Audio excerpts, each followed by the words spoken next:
Hello, and what's this week's Devil with the Detail podcast? I'm Rob Paxton, and I'm here talking all things. So for Devils joining me show this week, as ever, we've got Paul Whiteside sporting his new hairdo. Ready for his trip to London at weekend? Do you know what? I've not had my hair cut. You said that to me before when we was off air, and I thought I've not had it done. I'm gonna have it done this week. I've just had a quick wash when I got home, so I've just literally just washed it. So I'm gonna have it cut this week if I get a chance. So no, it's not a new. I fooled you though, didn't I? You did. I must look quite smart then. Thought he's put the effort tonight, with this for the video podcast, washing his hair. No, just had a quick sink wash when I got home. Quick wash in the kitchen sink. Just be glad you got some hair to wash, like me.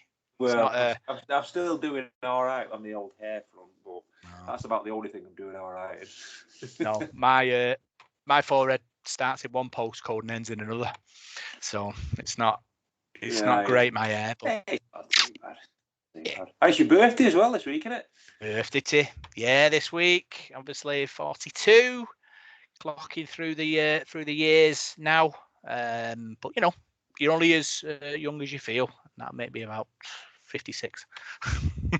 1982 was a good year, Rob, wasn't it? It was. So, I'm an 82 as well, like you. Yeah. All the best people were born in 82, Paul. It certainly that's was. What they say. So, happened. Well, I think Salford were pretty rubbish in 1982, weren't they? You say that, but I was just looking before, because obviously we'll talk about Paul Rowley being named Coach of the Month of March, and in 1982 and 1983, we had two coaches in that period that were on 60% win ratio. So we did pretty well. In that, I've not got my stats book with me, so I don't really know how we went on in 82, 83 league-wise, but I know we beat thinking about. I know we beat Swinton when I was born. I think we beat Swinton on Boxing Day when I was born. I know they hammered us in the May when around about the time when you were born. I think they beat us 40. But that was a 45-3 game, wasn't they? Battered us, didn't they? 82. But I'm sure we beat them when I was born in December 82. So yeah, but we weren't at our best then. We was a bit of a yo-yo club then. We went down a couple of times, didn't we? And come back up again and what have you. So yeah, we're a lot better now, I think. Oh yeah. Malcolm Aspey and is it Ian McGuinness or Alan McGuinness?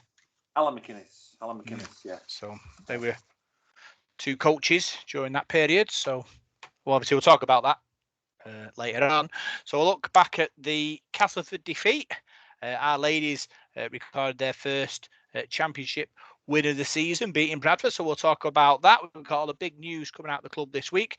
Our wheelchair team in the Challenge Trophy, battling away there. And then we'll look forward to the London Broncos game on Saturday. So we'll start with Castleford Tigers and the away defeat for Salford Devils. So Salford Devils suffered away defeat. Castleford Tigers won 36 points to 24. Paul, obviously we were going there confident after the victory against Lee the week before. Obviously potential banana skin, and we slipped.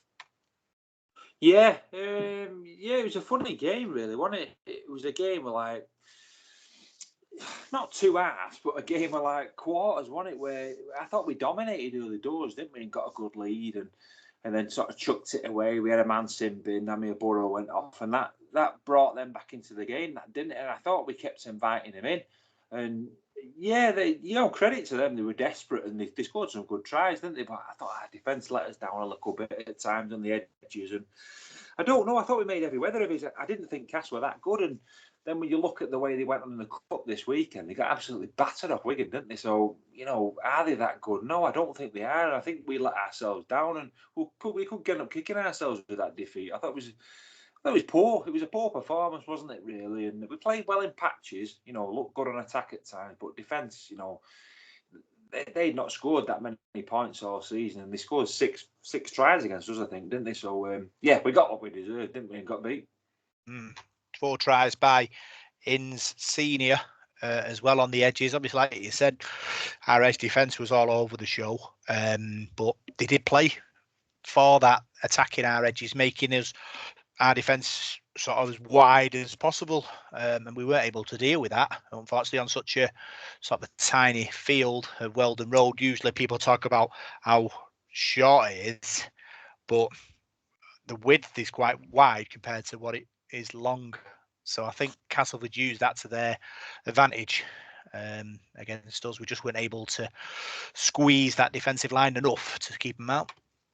No, that's it. Well, they train on that every day, don't they? So they'll know every inch of that pitch, won't they? Danny Richardson, I thought he played pretty well in that game. He kicked well, and Senior, as you said, got 4. He scored 4 tries, didn't he? Yeah. And he had a good game. He's a good winger. Him, I think he's a twin, and his brother's a good player as well. They're both tall lads, aren't they? 6'5", and I think the centre he had with him was it Hall, the lad he had in the centre with him. They were both big lads, and they sort of.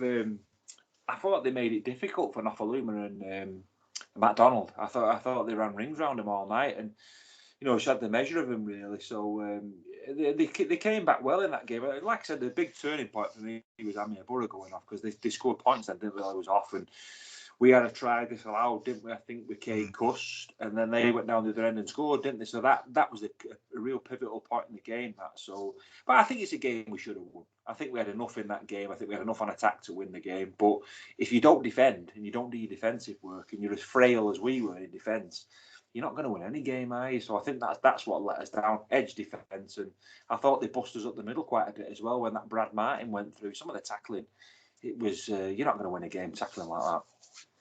No, defence was poor. Obviously, Paul Rowley knew that. We were sat near him, weren't we, in the stand, and he wasn't very happy, has to be said. But obviously, they've had a week to think about it, haven't they? So work on it, that defensive structure and all that. So we'll have to wait and see. Just quickly run through it. Mark Sneed opened the scoring with a penalty kick. Salford scored with a try from Ryan Briley. Lovely by Dion Cross. Briley in support. Salford 8-0 up. Yeah, they were 8-0 up and in control as well, weren't they? There was only one side in it. Castleford didn't look anything to me, really, and you got 8-0 in front. You thought, right, great, we're in charge of this now. And then, Borough gets in bin, your backs are against the wall, you can see the couple of tries, there you get the tail. Rugby league's about confidence, in it, and especially when you've got a side like Cass who are desperate. They've not won all season. They really are desperate. You give them a bit of a leg up and a bit of a sniff. The crowd gets the tails up. The team get the tails up, and that sort of wave of momentum can bring you home, can't it? Especially at a place like Weldon Road. I mean, how many times have we been there, played against them when they've been in poor form? And they sort of get that bit of momentum going, don't they? And it sort of brings them home, doesn't it? So you're going to get the same scenario this Saturday at London. They're seven defeats. If you give them a sniff, that momentum and that sort of enthusiasm that they've got, that could work against you. So that's what happened with Cass. I think the Borough sin bin was a needless sort of another ill-disciplined sort of thing to give away, really, a needless penalty. Yeah. Before that, in Senior scored his first try, 50-metre break, brushed off 3 Salford tacklers to score, made it 6-8. Like you said, Amir Borough was put in the bin for a dangerous throw.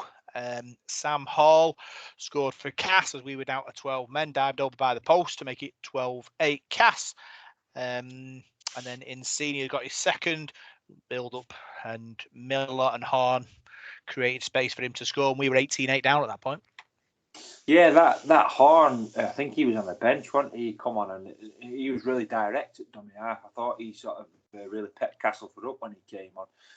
As I said before, Hall and Senior on that side were really good, weren't they, all night? They've got a real good partnership, them two big lads, and very, very powerful as well. Senior's quick. He really is quick. You give him a sniff and he's away, isn't he? So yeah, they were back in the game there, and the momentum of the game started to change, didn't it? I think our heads sort of went a bit there, and we lost discipline. We were giving penalties away. We were making mistakes as well, knock-ons and missing far too many tackles, and you could see them growing in confidence, and they were starting to offload the ball as well, weren't they? Chucking the ball all over the show. For a side that was really low on confidence, they just seemed to grow arms and legs, didn't they? They did. But just before half-time, Salford struck back. Tim Laffey tried. Good work from Joe Shorrocks and Mark Sneed. And Ryan Briley sent him over in the corner. Half-time trailed 18-14.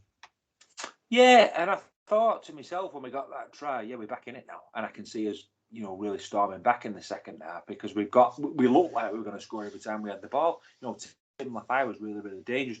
One criticism with Lafay I've got is he doesn't always seem to look for his winger. There's times when he can offload and he sort of just goes on his own, doesn't he? And he's dead elusive. He's dead hard to tackle. His upper body strength's amazing, but sometimes I think if you can just look for that pass, it might be a better option. But no, that try we got there right on the break, I thought really put us in good stead then. And the start of the second half, those two tries that we got, I thought we're quids in it. We're going to win this game. But yet again, we let Cass back in. Yeah, like you said, second half started. Lovely try by Neem MacDonald. Lovely assist by Cade Cust. Sent the Salford centre away. Raced 50 metres to score. Closed the gap. Oh, sorry, we're in front 2018 then.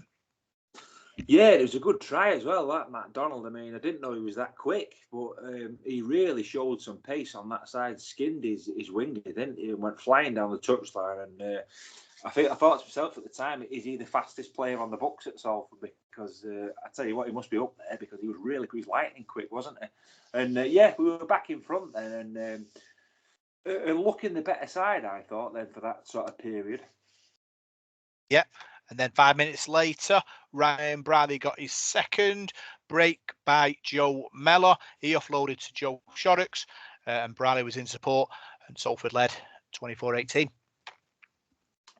They did. If I remember rightly, my memory is not so good, but didn't Mark Sneed miss that kick? He did.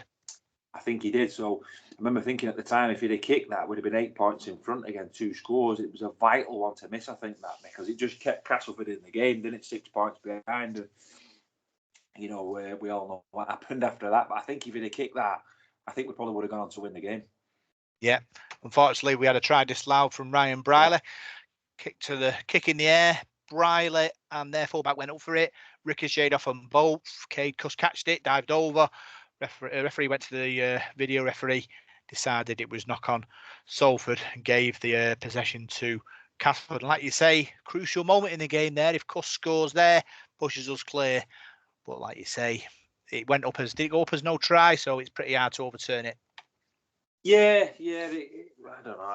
I think I've mentioned that loads of times in here about that on-field decision thing and all that. I think it's a silly rule because it never really get overturned, did it? There's a bit of a doubt there, but I don't know. I'm not too sure what that got disallowed for, to be honest, unless it was a knock on and the build up. It looked all right to me. It looked like he picked the pocket of the cast defender and got the ball. So yeah, if that try had been given, we'd have been 12 points in front there, wouldn't we? And it's probably game over. But like we said before, the 12-point turnaround because Cass went down the other end and scored, didn't they, on the next play? So. And I think that got them level again at 24-24, didn't it? It was just end-to-end stuff then, wasn't it? Yeah. Insigne got his hat trick. Brad Martin scored shortly after, running through the Salford line, evading 3 tackles, took over to make it 30-24 to Cass. Richardson kicked a penalty to edge him ever away, and then unfortunately, Seniors scored his 4th and put the game to bed. Yeah, well, he had a good game, that Senior. There's no doubt about that. He finished really, really well, and I think they deserved it, Rob. I don't think you can have any complaints. I thought they were the better side, for the majority of the game, particularly in the second half, that last sort of 20 minutes, half an hour, and for large parts of the first half. It was a game of spells. I thought we bossed the first 20 minutes. They bossed it. We bossed the first 10, 15 minutes of the second half, and then they bossed the last half an hour of the game. So I don't think you can argue with it. I don't think you can blame the referee. I think we've just got to tighten things up, and we got beaten by a more enthusiastic side on the night. And the worrying thing for me is we played 2 away games there at Ulcar and Cass, and we've not been that good. We got lamped at Ulcar in the Cup and leaked 40 points, and then we've leaked 30 odd in that game as well. So, if I was Paul Rowley, I'd be a bit worried about that defence. We need to tighten that defence up, and because London this week are going to be enthusiastic, they're going to throw the ball around. And that defence needs to be better than what it's been. Yeah, I think I spoke to Ryan Briley after the game, and he said we were too easy to score against. Like I say, they've had a week off, haven't they, to organise it. I think, like I say, with the way Rowley ball is and the way they defend, they like to compress the middle, don't they, to protect the middles and reduce space. But because Casper's pitch is quite wide, Cass want to stretch us. So that was a problem in finding gaps, and a lot of criticism for our edge defence. But the wingers have to come in, don't they, to reduce the space. So if you've got a decent halfback who can read the winger coming in, he'll just ping one over the top, and they've got space to run into. Yeah, I get that, but I watched the video back, and if you look at some of the tackling, it was poor technique. A lot of it, you were grabbing at the Cas players, and it's got to be better. That contact's got to be better, hasn't it? So you can have an off day, can't you? And Cas played well, give them credit, but I think sometimes you try and find excuses and that, and you've just got to hold your hands up and say we're beaten, and we've got to be better. And if we want to make that top six, they're the sort of games you've got to win. I mean, it's no good going to St Helens and winning, and then going and getting beat at Castle, because you get the same 2 points, don't you, for either of them? So that this weekend against London is pivotal now. I think you've reached a point in the season where we need to win, because we've got some tough games coming up after that. So yeah, you can have a blip, and they've had a week off now to sort of work on things and whatever. But this week, I think we really need to make amends for it. Yeah, looking at the stats, team stats, Castleford completed at 90%. We completed at 72%. Meters made for Castleford 1,202. We made 1,222. Carries 101 for Cass, 150 for us. Tackle bursts for them 43. Tackle bursts for us 38. Errors for them 7. Errors for us 10. Missed tackles for them 38. Missed tackles for us 43. You're not going to win a game missing 43 tackles, are you? That's a lot of tackling to be missed. That, so I don't know what we blame that on. I think you just need to work a bit harder there in your defence, because defence is what wins you the games. Defence is what gets you to playoffs, isn't it? In cup finals and things like that. Yeah, we can score tries and we can talk about rolling ball all we want, but you've got to do the basics right. You've got to defend in rugby league to win matches, and concede. I think if you concede more than 18 points, you're on a downer, aren't you? But letting 30 odd points, and you're not going to win any game, are you? So that's got to be better. That defence has got to be better. And I thought we'd learn that lesson after OKR, because 40 points to nil is poor. So yeah, we need to work on that. We can't afford to let London score 20 or 30 points this weekend. So missed tackles is it's got that goal line defence has got to be tougher and better than that. Yeah, looking at the personal stats, top meter makers Ryan Bradley 129, Neil McDonald 129, Tim Laffey 189, Dion Cross 108, Callum Watkins 98, Joe Shorrocks 89, and David Nofaluma 118. Yeah, they're not bad stats then for the outside backs. You'd expect them to get that, but we made quite a few clean breaks in that game, didn't we? So we had chances and probably should have posted more points than what we did when we were on top. But there was, like we were saying before, there was a few key factors in the game. I think the sin binning was a big one, and the K Cuss disallowed try was a big one as well. But I'm not blaming it on that, but the game probably hinged on that, and with our poor defence as well. But there's some good performances in there from certain players, and there's some performances in there that weren't good enough. And there's a few players that always a bit of a performance, I think. Yeah. Top tacklers, Cade Cuss 19, Mark Sneed 21, King V 24, Sam Stone 31, Callum Watkins 38, Oliver Partington 27, and Joe Mellor 21. Yeah, some. I wasn't expecting that many tackles there. They're saying we missed 43, but there's some good numbers there from the players who've been putting them in. So if they hadn't missed 43, they'd have been in sky high then. But yeah, there was some hard working performances. There's no doubt about that. I don't know. It was just one of them nights, really, wasn't it? Where I think we got a bit frustrated. We lacked a lot of composure as well at times, and I'm sure we can sort that out. Yeah. Average gains, Neil McDonald 13, Tim Laffey 10, Amir Borough 9, Joe Shorrocks 13. Yeah, the 13's good. Two lads on 13 there, and that just shows you fighting the tackles there and making. Yeah, that's a lot of yards to make off the contact, isn't it? So they're pretty good stats. I don't need McDonald's a difficult man to put down, isn't it? Like Tim Laffey as well. We've said about him before. He's so elusive and difficult to tackle. I thought Cass were finding him so hard to deal with on last Friday. He had a really good game. Like I said, just like to see him bring his winger in a bit more, and I think that's one of the conundrums we've got. This week Paul Rowley's going to have to look at that and decide who his best two wingers are, because you've got 3 or 4 players vying for the 2 wing spaces. Now, Ethan Ryan didn't play against against Cass, David Nofaluma came in, so it'll be interesting to see which two he goes with. Got a lot of criticism, didn't he, online, Nofaluma? I don't think he deserved it. I thought he was good, made tons of meters. But like you say, it's that defensive pattern where Cass are trying to make the pitch wide, we're trying to make the pitch small. And if he's not reading the play, he'll get caught out. So we'll have to, like you say, see what Paul Rowley says. But like you say, it's not just Nofaluma. You could say Ethan Ryan did it the week before. Ken Seal did it a lot. So it's not just the player, it's a system that they're playing. Well, Cass made scored a lot of tries down the edge, didn't they? And we got caught out. Matt Donald and Nofaluma got caught out on the edge. I mean, I don't know what their missed tackle stats were, but I'd say that Wood and Senior got the better of them. You know, they really did get the better of them. So them two have got to improve.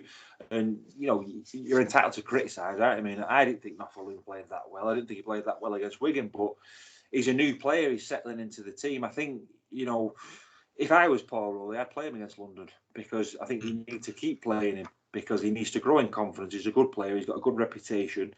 You can give him 6 to 8 games. If he's still not playing well, then you put someone else in and give someone else a go. That's what you have a squad for. But I wouldn't just chuck him out of the team straight away. If I was Rowley, I'd be saying, you know, I want to see you do something this week and put faith in him and see what he comes up with. But yeah, I think he needs to grow in confidence. I think his confidence is a bit low at the moment. He's coming to a new side and, you know, and he's not won with us yet as he's lost in the 2 games that he's played. So yeah, he's not scored yet either. So, you know, yeah, give the guy a chance. But yeah, he needs to improve. Yeah. So big thanks for your 3-word man of the match reports. Graham Jones, running empty. Tim Laffey, Richard Martin, remember to tackle Laffey. Andy Lancashire, poor defence, Sneed. Andy Smith, paper thin defence, Laffey. Anita, utterly dreadful defence, Tim Laffey. Stuart Smart, poor edge defence. Your mate Roy Ellaby, Tim Laffey, nothing more certain than we get beat by Cass after the great performance last week. But like you said, you need to be, if you want to be a top 6, top 4 team, you've got to back up the next performance with a win. And I think that's where we're at the moment. We've got to learn how to double up on that wins and go again with a similar performance. Yeah, well, I saw a few people saying they were tired and this, that, and the other. And I'm thinking to myself, well, if we want to finish in a top 6 and we want to be a top 6 side, you can't afford to be saying you're tired. You play once a week, don't you? And that's the whole point of being in. You're either going for that top 6 or you resign to staying down there. So I don't know. Sometimes we play well and support saying, "Oh, it's great. This is rollerball, this, and we're doing really well." And then we get beat, and then people will come out and say, "Well, we've only got a small squad, so we've only got," and there'll be excuses there. So I don't know. I think sometimes you've got to look at it without your Salford blinkers, and that's how I try and look at it anyway. And if you don't play well, you don't play well. You just got to hold your hands up. So I think that's what we did. But we know and we've shown in the first parts of the season that we were capable. I think if we beat London, we've got 10 points from the first 8 games, so 5 from 8. That's a good start. There's not many people out there who would have said Salford will have 5 wins out of the first 8 games. Oh, we've got to go and do it first. But that's a good solid start. So yeah, I'm still confident that we can push for that top 6. Yeah. Mike, typical Salford. Onwards, Mark, defensive malfunction, imploded, Laffey. Ben Wheeler, no defensive effort, Laffey. Colin Wilson, defence let down, Laffey. Paul Howe, learned to tackle, Laffey. Paul Gibbs chucked it away, and Stephen Doyle learned to defend, Laffey. But yeah, I suppose, like you said, Castleford know their ground, don't they? And they played it better than we did. Obviously, they registered the first win. We just can't let that affect us going forward. No, that's right. And the way modern day rugby league goes these days, it's all about momentum. And I think once a side gets that momentum and they get that pendulum swinging in their favour, they can be hard to stop. And particularly a side like Castleford, there's Salford sides better than the one we've got now that have been to Castleford and got beat over the years. I mean, it's a tough place to go, and I still think you've got to give them credit. I think they did well in that game and wanted it a bit more than us, and had that bit of luck as well. And he's gone. That game's gone now. We've got to move on. There's no point keep moaning about it. That game's gone, and it's all about this week now. Yep. So let's move on to our wheelchair team. They were in action this weekend in the Challenge Trophy in Manchester. Unfortunately, it didn't qualify for the knockout part of that tournament, but really put big efforts in. Spoke to one of the coaches, Dave Abel, and he was proud of his team's effort. You can listen to that on the pop-up podcast we released earlier in the week. Like we said before, Paul, the Our Development team still sort of finding it out to play together, and obviously going in tournaments like this, in competitive matches, will increase their development. Yeah, it will do. Yeah, of course it will do. The more you play and the more competition you get involved with, it will increase your development, it increases your knowledge and your experience as well. And you're learning on the job, aren't you, all the time? That's what sport is all about. It's what life's all about. So yeah, the more they do, the more experience they're going to gain. Yeah. So obviously looked into the fixtures and that and the results, and they were beaten by the eventual winners, Hereford. They also beaten by the finalists in the Edinburgh, and they lost narrow to Rochdale as well. So it's a bit of a group of death, really. When you think about it, you think, yeah, they were beaten, but if you're in a group where 2 of the 4 end up being in the final, it makes you wonder, like, they are competing against them 2 sides as well. So it will be interesting. I think Dave Abel said they've got a friendly coming up against Warrington in a few weeks. So that's another opportunity to see sort of where they are. Yeah, well, if you played against 2 sides that have ended up in the final, you look at that and you're playing against good sides, aren't you? So you're measuring yourselves against 2 good teams, aren't you? So and you've competed as well. You're only going to get better, aren't you? And keep working hard, keep training, and you just, like I said before, you get experience from the more games you play, the more times you do things, don't you? So it's all sports like that. It's all repetitive, isn't it? Sport, and the more you do, look at Mark Sneema's goal kicking. I mean, I was listening to one of the interviews Radio Manchester did with him, and I think it was last week, and he said it's all repetitive. It's all repetitive, going out doing it time after time after time after time, and then it's like driving, isn't it? When you first start driving a car, when you do that, I was thinking about this the other day. You're doing that like sort of when you're holding it on the gas, you think you're never going to be able to do it, and then you just do it all of a sudden, don't you? And just do it like by habit, sort of thing. And I think it's the same in sport, isn't it? Everything becomes a habit the more that you do it. I know I've gone off a bit of a tangent there, but you can see what my point I'm trying to make is it becomes second nature to you. And I think Sneady's been like the goal kicking. I think just playing the game will be like that. Yeah. So, like you say, brave effort from our wheelchair team, and I'm sure they'll be looking for the next game to continue their development. Let's move on to our ladies. They recorded their first win in the championship this weekend, beating Bradford 44 points to 4 on the community pitches. 2 tries from Jen Myler, 2 tries from Alex Simpson, 1 from Sam Edmonds, 1 from Summer Harris, 1 for Marie Lee Kelly, and 1 for Michelle Davis. Demi Jones kicked 6 goals, and Mike Grady celebrates his first win as Salford Devils ladies coach. Yeah, a massive result, wasn't it? That particular after the Challenge Cup group games, and they were tough, weren't they? And probably a big learning curve as well. And to come back and win, with that sort of scoreline, I thought that was just shows that the team's got a lot of character.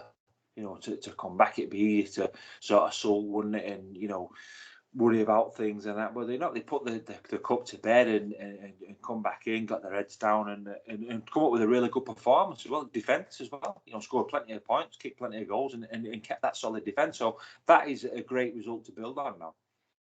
Yeah, Mike Grady in the Pop-Up podcast made a real big thing about the team and the squad all, working together to get this result. And like you said, they've had a couple of weeks in, three games in the Challenge Cup, against Super League opposition. And it was obviously good to get back to winning ways against Bradford. I'll just run through the timeline.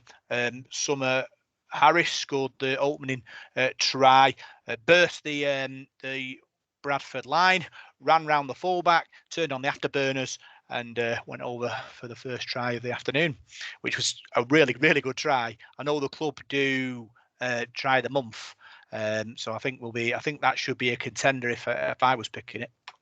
It sounds like it. It sounds like a try of the month contender. That by really, from what you describe, I've not seen it yet, but no, it sounds a belting try. Painted the picture there perfectly for me. It was like, remember when Andy Cole used to play second row and he got into the open spaces? Yeah. It just as she sort of rounded the fullback, she just went up a gear and just burned her. And yeah, good try. I thought, yeah, that'll do. Alex Simpson scored next interception from halfway line. She raced away to go under the posts, and Salford led 10-0. Yeah, a good start, a good solid start. That's what you needed, and something to build on there, haven't you? You've got some points on the board, and you can build on the back of that, then, can't you? Yeah, Alex Simpson got a second try from 15 yards out.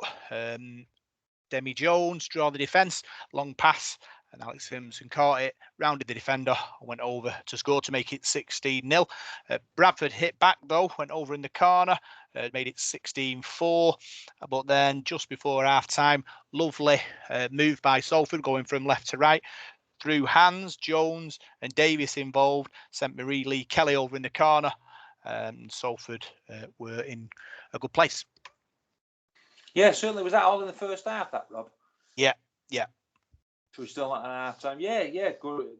Like I said before, a good lead to have that, and defending, keeping Bradford out as well, and you've got something to build on there, haven't you? Work on and work with. But no, sounds like they're playing some good stuff, moving the ball as well. Yeah, just just after half time, Linda Regan got put in the bin. Mike Grady did an Arsene Wenger and said he didn't see it. So I'm going to say I didn't see it either, so we don't have to talk about it. But in that period, though, we were down to 12, but our defence, stood firm. We still had the momentum in the game, and that's a good sign. That because obviously when you're down a player, other teams ramp up, don't they? And it was good that we kept them, not I'm going to say at bay, but we certainly, kept our, our foot on their throat. Well, it's difficult, isn't it? You're down to 12. There's going to be gaps, isn't there? And you'd expect your opposition to move the ball and find that gap. But sometimes you've just got to work that little bit harder in defence, haven't you? And fill in for each other. And teams can do that sometimes. It galvanises teams, doesn't it? But do we know what this bin was for? No. In a word. See it, did you? But, right. Yeah. Well, he didn't comment on it, and I didn't watch it because I was watching. I kind of flicked past it because I thought there's no point talking about it because he didn't want to talk about it. So, we're here to talk about the positives, I suppose. Like Amir Borough, you live and learn, don't you? I suppose. Yeah, well, the Amir Borough one, I didn't really think it was Amir Borough who caused it. I thought it was King Bunny Iowa because he's the big man. So I thought Amir Borough sort of got caught in that tackle. But yeah, I think it's just occupational hazard, isn't it? Rugby league, it's sport, it's collisions, and things like this happen, don't they? You do. But when Salford got back to 13, Salford scored again. Sam Evans danced through a gap to go over by the post to make it 24-4. And then Jem Myler scored for Salford on an edge, burst the Bradford line and crashed over it, and Salford were in control. Yeah, certainly. Sounds like it by that time. What score was that? 30 points up then, was it? Mm-hmm. Yeah, the game's in the bag then. I think you can sort of relax a bit then, can't you? After the defeats that they've had to get that sort of score. I'm not saying put the cue on the rack, but you can start moving the ball a bit more, and you've got the points in the bag then, haven't you? And shackles come off a bit, and you can sort of try things, and they come up with even more points then, didn't they? Yeah, Michelle Davis was the next Salford try scorer. Off, I think from a scrum, I think it was Demi Jones attacked the line and she was in support to crash over. But she did have a couple of opportunities in the first half when she ran sort of 90 metres, burst the Bradford line and got hauled down just before. So yeah, encouraging signs there. Paul, obviously one of our new players, showing some good signs. Well, yeah, and his confidence as well. That scoring points and winning as well as he did like that is going to build the confidence, because confidence has took you know, it takes its toll, doesn't it, getting beat? And you had some big defeats in the cup as well, didn't you? And that can be, you can play on your mind a bit, can't it? So that's going to do the ladies the world of good, you know, getting a result like that, and you know, scoring some good tries as well. It puts smiles on faces, and then you can start building that momentum. Then now, so they've got a tough game this week away from home. Is it away from home this week? They're at Stanley. Stanley this week, aren't they? So that's a tough place to go, isn't it? They had a few games with them last season, didn't they? And a few close ones as well. So that'll be another tough one. Yeah. Salford completed the scoring. Jem Myler got a second, bit like a first, really, running on an edge, burst the line, and Bradford couldn't keep her out. So Demi Jones kicked 6 goals as well. Obviously, we know all about sort of Demi's, you know, accuracy, turning 4 into 6. So good to see she got 6 goals. Yeah, and that like I said, that goal kicking is a vital part of rugby league, isn't it? We talked about this last week with Mark Steve, weren't they? You know, going up in sixes and that. I think sometimes it's overlooked, goal kicking in rugby league. We take it for granted, don't we? But if you've got a kicker, a reliable kicker, and someone who can, you know, can convert their 4s into 6s, you're going in the right direction, aren't you? And yes, you've got to chase that record now. I know Sneedy missed, didn't he, against Castleford, so his run's come to an end. But you know, I'm sure she can try and emulate Sneedy, you know, and kick as many as she can on the trot. Yeah. No pressure. So obviously, great result for Mike Grady's ladies. You know, like you say, they've had a few tough weeks, but this win against Bradford hopefully kicks them on. You know, in the next few weeks, and then we get obviously we're in the championship now, aren't we? You know, we're playing games thick and fast, so we'll be interested to see. Like you say, big confidence win against Bradford, and you know, the sky's the limit now. Yeah, it certainly is, and you're playing sides in the championship that are at the same sort of level that you're at. You know, I'm not being disrespectful to the league, but you know, in the Super League, some of those sides, they had a bit of a level above sometimes, aren't they? Been playing for a long time. You know, probably got a bit more resources, bigger squad than us as well, and it's difficult. It really is difficult. So yeah, you're at that level now where you've got teams in the same league as you, and you can have a really good crack at it now. So a good confidence boosting win, and then a tough trip to Stanley. But there's no reason why they can't go and get a result there. No. So well done, ladies, and we'll look forward to the game against Stanley. So that's all the reports for this week, and now we'll see what's happening in the world of Salford Devils. So we'll start, Paul, with the new shirt, the mashup shirt, which was released last week. A mishmash of different away shirts / home shirts / Magic Weekend shirts. What did you make of it? Well, it sold out by the time I saw it. I've not been on my phone all day. I've been a bit busy, and then I didn't even know it was coming out, and then I saw it and it said it'd been sold out. So yeah, we were talking about on the radio the other night, and a bit like the old Technicolour dream coat, innit? You know, like a patchwork quilt of shirts, and there's a few shirts in there that I can remember from, you know, from a long time ago, from like the 90s and that, and brought back some memories there. So yeah, I think it's a good idea. I mean, a bit good to get one, but good idea. Yeah, I liked it. I think it looked a bit quirky. I think obviously, you know, collector's item now with 150 going in 2 hours or something. So, you know, club will be buzzing. I just wonder if they'll have another run, because obviously people might want to get their hands on them. Yeah, well, I know what you're saying there's only 150 and it's like a collector's item, but if you've got another 150 people who want them, and then another 150 people that want them after that, you know, surely you've got to do them, because, you know, the club needs the money, don't they? So supply and demand, isn't it? You know, if people want them, get them made. I think what the club should do is just let it settle, and then like a week's time, just bang them out. Say, look, another 150, go. And then it might be cause a bit of a stampede again. Yeah, I'll have to make sure I've got a day off for the next time they put them out. I'll keep my eye on my phone and have a look for them. But no, I think it's a good idea. It came out of the blue that I wasn't expecting that. So yeah, good idea. And yeah, like I said, I think for younger supporters as well, you know, I'm not saying we're old men, but you know, the younger supporters, younger generation, they're into stuff like that, aren't they, I suppose, and the collector's items and that. I mean, I was when I was sort of that age. So yeah, I think it's a good idea. And we're not going to wear this shirt. It's not. Is it for the Magic Week? It's not one we're going to wear, is it? I don't think. No, just a mashup one. By the look of it. I was going to say it'd probably be difficult wearing that, wouldn't you? I mean, like United when they played in that grey kit, you could blame all sorts of excuses when you get beat on that kick, couldn't you? So yeah, so if you're one of the 150 people that got their hand on that shirt, lucky you. And we'll see what happens. If they bring out another batch, we'll have to wait and see. Paul Rowley was voted Coach of the Month for March. Obviously, working his magic over the last few weeks. His win ratio at Salford at the moment is 49.3%, which shows how good he is. I think he's top of the list of coaches who have had a run as Salford coach, if you know what I mean, rather than Steve Sims, who had like 4 games, who's on a higher percentage but played, but managed like three games, if that makes sense. So yeah, and he's above Ian Watson as well. He was on 49.1.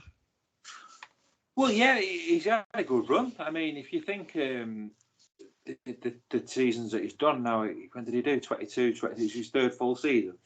So 22, we finished really well and almost got to a grand final. 2023, we finished 7th and just missed out on the playoffs. So, and this season we've started well. So, Paul Rowley's had some good wins. He really has.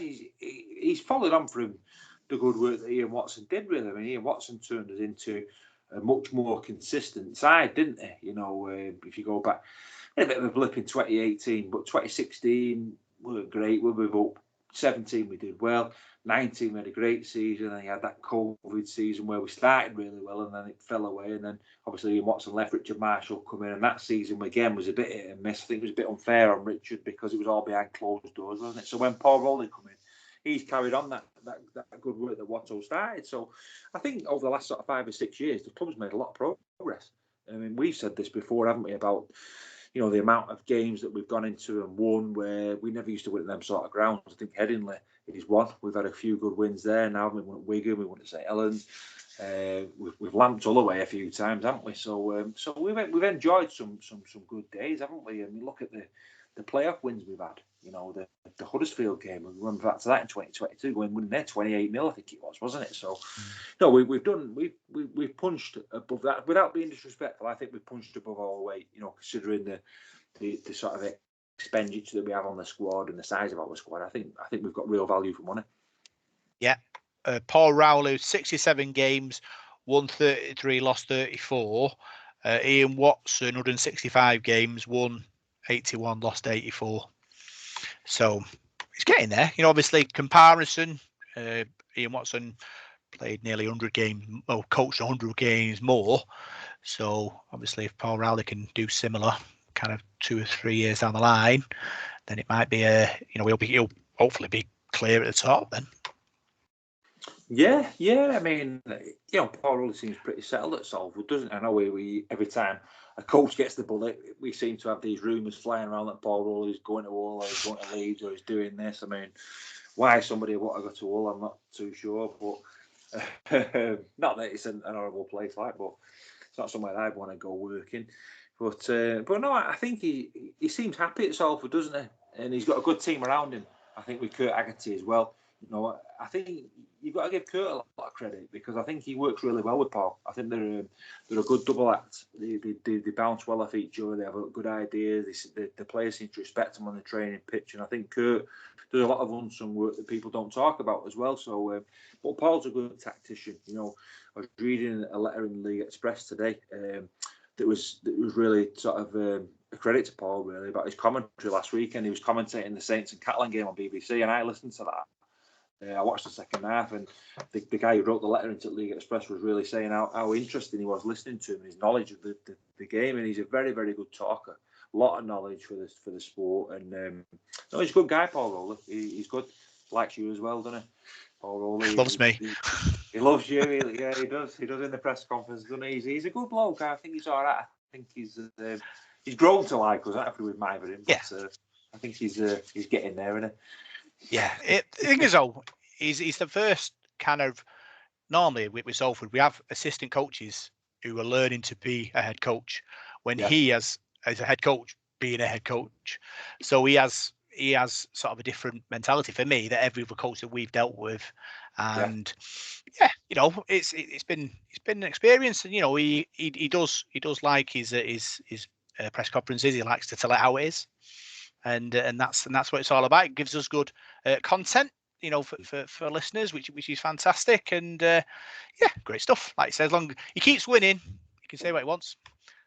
Yeah, he's very honest as well, Paul Rowley. He doesn't sort of come out and make excuses and go around the houses, because if you listen to a lot of coaches, particularly at Super League, when you're watching the Sky games and whatever, they all sort of say the same thing, don't they? And it's like a script sometimes. And I think Paul Rowley's a bit more of not a maverick, but I think he knows what he wants. And yeah, he's I won't say he's outspoken, but I think he's a bit more outspoken than certain coaches. And I like the way he goes about things. I respect him. I think a lot of clubs respect him, and I think there's a lot of clubs out there, a lot of club chairmen out there who'd like Paul Rowley at their club. And I think we're lucky to have him. And I think he's doing a good job for us. We've done well, I think, with coaches over the last few years, haven't we? We've had some decent coaches, and that's what it's all about. It's about settling down and having that sort of continuity, isn't it? A lot of clubs sort of chop and change the coaches all the time and never seem to get anywhere, do they? And I think, one thing at Salford is we do give coaches a chance, don't we? And I think Paul Kingy and Blease, they give Paul Rowley a good free rein, don't they? And I think he likes that. He's the boss, he's in charge, and I think that's a good thing, to let your coach sort of do the business. That's why I think he'll never go to the likes of Hull or Warrington, because he's totally in charge here. He doesn't have to speak. He makes the decision, and that's what that's what head coaches want. They want to be the guy who decides, rather than having to sort of liaise with other people above him or whatever for what he wants. He gets what he wants, and that's the good thing at Salford. So, yeah, great times. Congratulations on winning Coach of the Month for March, and we're looking for more success in the next month and years to come. Ladies Nines, Paul, has been announced. It's going to take place at Victoria Park, Warrington, on the 5th of May. 16 teams competing completing from the Championship and the Super League. Our ladies are in the competition, which is great. Obviously, I think they've is it 3 tournaments they played so far. The first one, I think they won 3 and lost 1 and didn't qualify. The second one was I think they lost, was it 1-2, lost 1, but then it was being held, the final was being held at the Salford Stadium, and we weren't picked as the wild card. You think that they'd have picked the wild card, we'd been picked as the wild card to get a crowd on. So this time around, we haven't got the group stages yet. We don't know who's going to be in our group, but hopefully Mike Grady's ladies will get through to the final, because I think obviously his style of play, the team style of play, suits Nines. I think they like to move the ball wide and like to move it quick. So Nines is all about that, isn't it? Yeah, it certainly is. It's a totally different concept, really, isn't it?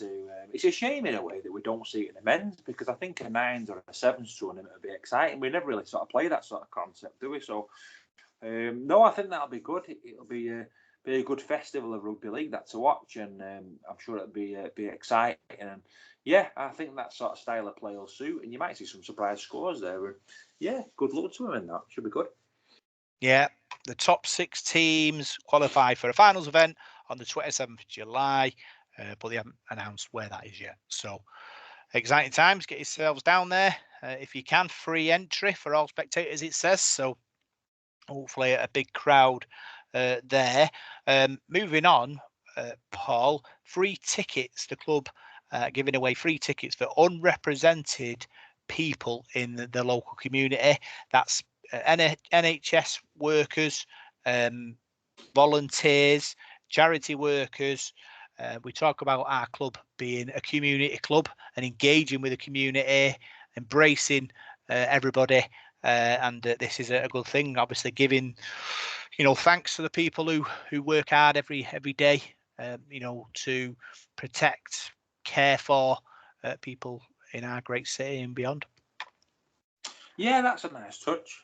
That's a nice touch by the club. It's funny, I was reading something was it yesterday or today about, I think it was the Conservative Party's sort of leaflet that was going through the doors around Salford, and what what their candidate was going to do, and it wasn't very nice to our club actually. So it just shows that we do a lot of work in the community, and I think they need to read about that, the Conservative Party, because it wasn't a very nice thing that they said about us. So no, I think we do great work in the community, and I think we always have done. We've come up with these good initiatives. Like last season, there was a lot of days that we had at the groundwork where we put events on, the blue light and things like that. I think we keep in real touch with the community, and the club do really well at that, and that's another good idea. Yeah, for a bit of Billy balance, there is different parties to vote for in general elections and local elections that are coming up. Obviously, they fly in people to try and get votes. So we'll see. Everyone votes for everyone who they want to vote for. Moving forward, Ellery Hanley's at the Club 13 breakfast event on the 26th of May. Obviously, a rugby league great. Club 13, great organisation there, bringing local businesses together. And it sounds like it's going to be a good day. Because Dave Ellery Hanley's there. I mean, how good would that be to meet Ellery Hanley? He's someone I'd love to meet. I mean, growing up watching rugby league, probably the best player I've ever seen, to be honest with you. I can remember watching that try as a kid that he scored at Wembley, where played Halifax, I think. Is it 88? And he's running sort of sideways to get away from, who was it now? Is it Grady, the Halifax fullback? I might be wrong, it might not have been him, but it was a great try, and some of the other tries he scored in his career, and played a great Britain and coaching great. What a player! And his lad's doing really well as well at Lee. Umar Hanley, he's playing really well. But yeah, Ellery Hanley, legend of the sport. So I'm sure if you can get down there to listen to Ellery, he's a very good talker, very eloquent, and real gentleman, isn't he? Yeah. Final bit of news: the Reds Rise Together have a general meeting taking place on the 23rd of May. There is nominations going in to be a sort of director on the board. The cut-off is today, 16th of April. On the 17th of April, voting papers will be distributed to all members to vote for a director. That ends on the 10th of May. I think we should really do it like they do on the radio, where we have like a purdah where we don't talk about it, to give everyone a fair chance of being on that board. Well, you shouldn't have mentioned it then, should you? No. Should have kept quiet. I did see it. I did see an email about that the other day, actually, but I've not really been following. I'll be honest, I've not really been following stuff like that. So no, we'll have to see how that pans out. I mean, it's gone a bit over my head, to be honest with you. I have enough to do with you and the radio and the podcast and other bits and bats. So I won't be applying for anything. I'll just keep turning up, watching the team. That'll do me. But I'm sure people who are getting involved will do a good job. And it's a good initiative, isn't it? The club are making inroads, and people are volunteering to do things, and we have the supporters trust as well who do that. So, I'm sure whoever gets involved in that will do a great job. Yeah, I'll have to go ring the printers now and cancel that 5,000 volt Whiteside leaflet drop I've got organised. my job takes up too much time, Rob, and the work I do for you, and don't forget you do double what I do as well. So me and you are too busy, aren't we, to do? Yeah, too busy for all that. Especially what the wife says. So you get involved in something else, and she gives me the big eyes. It's like, I have to keep my nose clean when it comes to doing other activities. We can just about get through with what we're doing, can't we? I think there's just enough hours a week to do what we're doing. But it's all good. Yeah, talk about things we're doing on Saturday. We're on BBC Radio Manchester on the digital channel, commentating on the match. Exciting. Obviously, going to London. You've done it a few times. I've done it once. OKR away lost. What's your win-lose ratio like? Top of your head. Well, we got beat. I did cash with Jack Dearden the last game. They haven't won many, actually. I did one with Trevor Hunt in London a few years ago when they won. I think that was 2019 when we got to the grand final that season. I remember winning there. I've done a few at Castleford, actually, when we played there. In fact, I did the cup game behind closed doors at Edinley a few years ago, and we got beat in extra time. So No, I don't think they've won many actually when I've done it, but I think for us two to do it together, I think that'll be great. I mean, I've done it with that Matt Newsom and a few other people, Trevor and Jack and that, but I think us two to do it, I think it'll be special, to work with you. I think it'll be really, really good because we've worked together for a good number of years on here, haven't we? And it's very nice at the BBC to put faith in us and ask us. I think it just shows, we must have been doing all right, and hopefully we won't let anybody down and people will listen to it. It's on the telly, but, my message to the listeners would be put your telly on mute and listen to me and you on the BBC, and just hopefully it's in line with the telly because sometimes there's a bit of a delay in there. But yeah, exciting times, very exciting. Obviously, like you say, we'll send the links out on our socials because people sometimes say they can't find the link, so we'll get it. We'll send it on our locals, our socials, sorry, and we'll see what happens there. So that's all the news, and now we'll see what's occurring this weekend for our local sides. So our ladies are in action away at Stanningley. Obviously, a good win last week against Bradford. Hopefully, can build on that. Yeah, definitely. As we mentioned before, it's an opportunity now to build on that and get another good result, isn't it? So yeah, it'll be a tough place to go. As we've said, they've had some good battles with Stanningley in the last season, didn't they? So that'll be another difficult game. But no, I'm confident. Just going off I didn't expect the ladies to win as handsomely as they did against Bradford. I was surprised by that. I was really surprised when I saw that score and delighted for them as well. So yeah, I'm hoping they can build on that now, build some confidence and get 2 from 2. That'd be a great start. Yeah, Stanley beat Castleford 30-12, but then last week lost to Alton, who had a good side, 30-12. So yeah, it's going to be interesting. Obviously, like you say, Mike Grady team will be full of confidence after such a dominant performance against Bradford. Away from home, it's always difficult, especially going to Stanley. So I'm sure the ladies will be up for that, and we'll see what happens there. Be exciting times. So for the Devils, like you say, are in action. The men's team, Paul Rowley's team, are away in London Saturday. We've talked about it being a potential banana skin after last week's defeat at Castleford. I think it's so important that we get back to winning ways. We can't lose to Cass and then lose to London and be sort of looking for a playoff spot, in my opinion. No, it's pivotal. I think it's crossroads in the season, this, Rob. You lose this game and play Warrington at home next week. Warrington are cock-a-doop, aren't they? They've just got to cup semi-finals. They might have one eye on that. That could go in our favour, but that'll be a tough game. So I think we play Huddersfield soon as well. So we've got some difficult games coming up. So the London one's a big game for the confidence as well. I think if we went down there and got beat, I mean you've lost to 2 sides then who've picked up the first win against you. So no, I'm expecting a tough game. I think from what I've seen of London this season, yeah, the defence is a bit iffy, but they won't die wondering. They'll try their best against you. They'll put an awful lot of effort in. They'll move the ball, and they're an entertaining team to watch. The thing with London is that they're behind the 8 ball, aren't they? Because they've not got a massive squad. They came up from the Championship, but I don't think they were expected to come up from the Championship. If you look back to last season, they went in that playoffs. Featherstone were the team, weren't they? And Toulouse. And London went away from home and beat the pair of them and got promoted. It was a miracle, really, the way they got promoted. And hats off to them for doing that. They've done that before, haven't they? I mean, if you remember a few years ago, they got promoted. They went and beat Toronto in Toronto, didn't they, in that trialist game? So London, I've just wrote about in the preview this week, 44 years they've been going now down there, and they've created a lot of history, haven't they? They've changed the name a number of times. They've been a bit nomadic and moved to different stadiums, but I think they've always had that spirit down there and that never say die attitude, and they'll have that this Saturday. They'll be a very, very tough side to beat.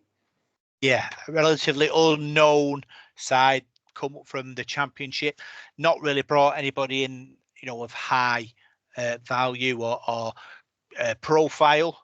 Is it Haim Mikadoli, centre, one of the top try scorers for them, 3 tries. Robbie Story.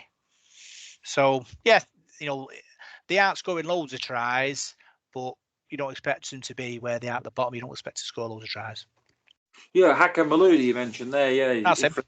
French international Maloudi. I think he's played for about 12 different clubs, 11 different clubs, and his try record's pretty good.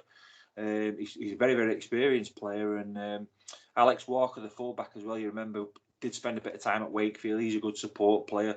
They've got Will Lovell, I think, forward. He's been in London for about 12 years, playing on and off for London Broncos and London Scarlets. So they've got some lads who've been there a long time and have been involved in that institution a long time as well. So they've got some strike players and probably got a lot of unknown players as well, and players we don't really know a lot about. So that can be dangerous sometimes. And I think from what I can see, they've got a good team spirit down there. And yeah, they've took some beatings this season, but I think they'll be very, very enthusiastic. I think they'll go for it. They'll be targeting us because they'll think we're vulnerable. We got beat against Castleford, and they'll be looking at that game and thinking, how can we exploit Salford? And Castleford did it, so can we do the same thing? So we've got to be on our guard, especially on the edges. We've got to be better than we were against Castleford because London and the coaching staff are no mugs. They'll be looking at that and thinking, how can we get 2 points off Salford? Prediction time, thoughts? Ooh, I've not really thought, to be honest with you. Well, every week you say this. It's not like we do this prediction thing. You know what? Every week. Back London. I've backed London on the accumulator because Salford's got we're minus 26 on the handicap, so we've got to win by 27 to win money on Salford. So I thought I can't see us winning by 27 really. So well, I could do, but no, it's a big start. So it just shows you we're massive favourites, aren't we, the bookies? So and the bookies aren't normally wrong. They're normally roughly about right. So if I'd probably go with Salford. 36-10 to Salford then. There's a 26-point deficit. 36-10. Don't forget to bet responsibly, like Paul does. How's your accumulator going on, by the way? Are you any close, sir? No, lost. Preston got beat 3-0. So I had 12 teams, goals galore. Both teams to score. 11 of them scored, and Preston haven't. They got beat 3-0. So my 50p, I've lost. I could have won £8 and I've lost. So never mind. It's only 50p. There's a message for our listeners. 12 team accumulators don't normally come in, so bet responsibly. They never do. They never do. No. Talking about betting responsibly, I'm thinking we'll get back to winning ways at London. I think after last week's defeat at Castleford, players have had a week to think about it. Paul Rowley's had a week to talk to them about it. They're not going to put in another performance like they did at Castleford, I hope. How important it is to get into a sort of a playoff. So they can't afford to keep losing games where they should win. So I'm going to go London 8, Salford 30. Nofaluma hat-trick. What's that difference to 22? Oh. Yeah, I think I'm hoping so, Rob. I can see it being close, but I don't know. I think we should have enough. We should be. The thing is with us, we can score points, can't we? We can create chances and score points. We've proved that every week. So my thing is, can London keep us out? I don't think they can. I think we'll score. The big thing is our defence. We've got to keep them out. We can't afford another basketball scoreline like we did at Castleford, because then anything can happen, can't it? We can't afford to give them a leg up. That's the thing. Because if we do, and they get a bit of momentum, we could have a bit of a hill to climb then. So we've got to be professional, we've got to be disciplined, and if we are, I think we can win the game comfortably. Yeah. So that's the end of this week's podcast, Paul. Another great show, talking all things Salford Devils. Don't forget, listeners, we are on BBC Radio Manchester on digital to commentate on the match. So if you've not got Sky, tune in and listen to me and Paul call the big game on Saturday. Exciting, Paul. Yeah, looking forward to it, mate. Yeah, it should be good. It's a ground I've not been to as well, Plough Lane. I believe, is it where FC Wimbledon play, the football team? Yeah. Yeah, so I've never been there before, so it's another ground to sort of tick off on our sort of ground hopping chart. So yeah, I'm looking forward to it. It's a bit of a journey down there, but it should be a good day. And we'll do our best on Radio Manchester and for Salford Radio as well, like we do. So it should be good. Yeah, exciting times. Big thanks for joining us on this Devil in the Detail. I'm Baron Parkinson. You can find us on Facebook, Devil in the Detail SRD. You can find us on X at DITDSRD. And you can find us on SoundCloud, iTunes, and Spotify. Good luck, Reds. We'll see you on the other side.